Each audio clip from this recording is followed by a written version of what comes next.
Today I'm going to take my first look here at Blades in the Dark. This is one I've heard a great deal of very positive reviews about. People talked about. My brother really liked it. We've seen a lot of stuff online about it. And I have been meaning to check it out for a long time. I've almost picked it up at Free RPG Day a couple of times.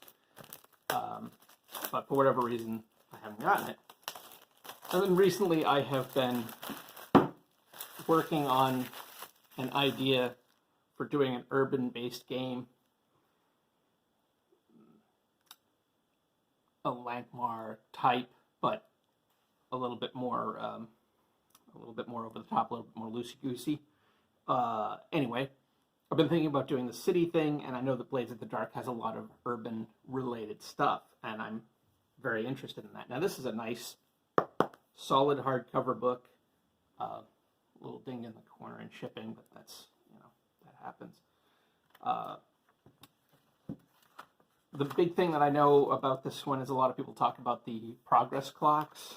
That's one of the big things that a lot of people have pulled out of this game, and it's something that I really like the idea of and definitely intend to add into my games where it makes sense. I haven't yet, but it is on my list of things to do. Now, from what I understand, this is a little bit more, not necessarily steampunk, but a little bit more in that vein, a little more industrial, still fantasy, but in a bit more of an industrial thing. Plus, the setting involves like ghosts, and I think they're powering machines on ghosts. Yeah, I know there's stuff about like the sessions have a specific play structure where you come up with the idea for your heist or whatever action you're going to do, and then you the score, I guess they're calling it, and then you try to do that, and it involves like flashbacks, all sorts of things. And then there's the downtime about what goes on after in the after effects. And I think about Barbarians of Lemuria, which has, in order to really get the can't use my words today, experience points, you have to describe how you blow through the treasure that you find in a given adventure, because in Sword and Sorcery, the hero wins a lady and wins a crown and finds some kind of strange ancient artifact, but for the next story they're by themselves, they've got no money, they've whatever, so you explain how you end up ready to do your next adventure, and that's how you get your experience points that you would have earned from that session, essentially. And I think this has a similar kind of a thing, not one that fits more of this genre. So again, here's stuff about the progress clocks, which I think the progress clocks I 100% see myself lifting, especially for my own urban thing, but for other stuff. So it's a nice looking book. I like the art. I like the black and white. I know, again, because of the mood of the thing, that there's this overall like a grimy, shadowed, smoky, foggy kind of a city. I like that. I like the vibe. I keep thinking of City of Lost Children when I think about this game. Such a great movie, but visually it just great. And Brazil, I always think with Jean-Pierre Jeunet, I always think of. He reminds me of Terry Gilliam movies too. They've got a similar vibe, and I think a lot about those when I think about grim and strange urban landscapes.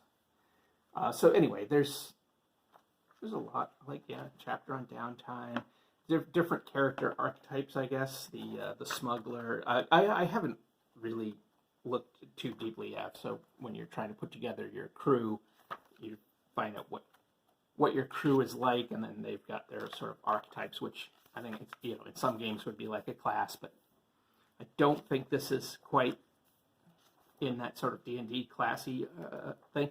Maybe it is. I could be totally wrong. Again, I haven't really read deeply in the rules. I think I have somewhere a PDF of this, but I'm terrible with reading PDFs, so the physical copy, which I will actually sit down and read from cover to cover at some point coming up. Best practices, that's good. Characters, good. Always good to have stuff on how to specifically run your game.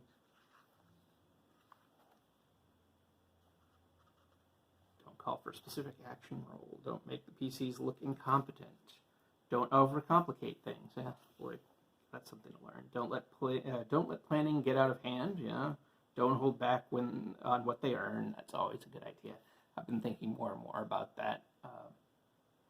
People, they come to your table. They want to have fun. They want to tell good stories, but they want to form memories. And I think about some games. They don't necessarily last that long. Maybe you only play for a few months. And imagine you play this like some kind of crazy fantasy game, and you play for a few months, and you don't come out of that with a story of using a crazy magic item to do something really wild, or fighting something grand and winning something awesome. I think the tendency is to hold off, to try to make your players fight for everything they get. They don't want to do that. They want to have fun, and I am leaning more and more toward the idea. I mean, you don't want to go overboard, but maybe you do want to go overboard sometimes. But I think that giving them the things they're there for, that's what you're there for. So, anyway, got a thing on starting the game.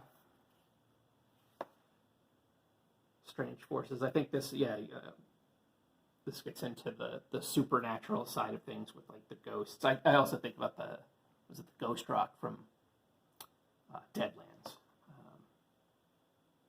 There was something about, when I was hearing about this, I was reminded of the Ghost Rock, and I don't know, maybe I'm full of crap on that, but it triggered something in my brain. That's,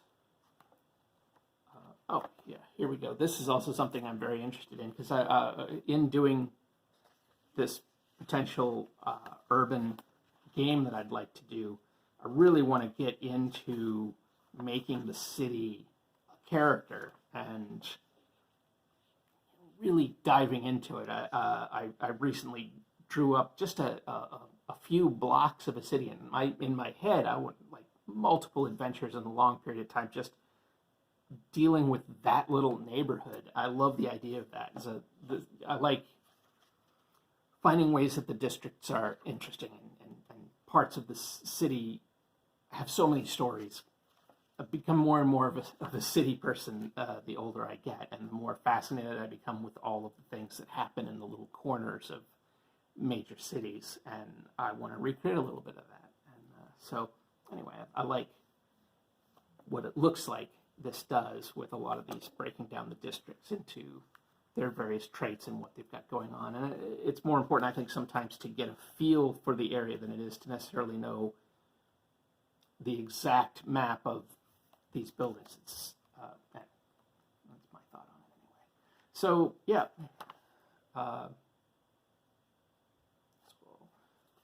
Vice purveyors, I always like that. So we've got, some charts in the back for doing stuff. And here's Kickstarter backers. I guess I'm not surprised, but I didn't realize that this was Kickstarted originally.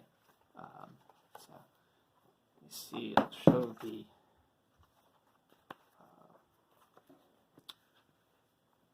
basically the contents here. If you want to take a look.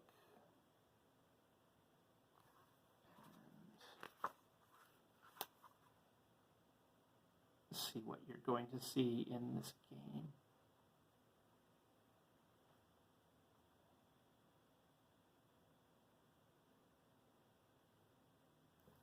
So,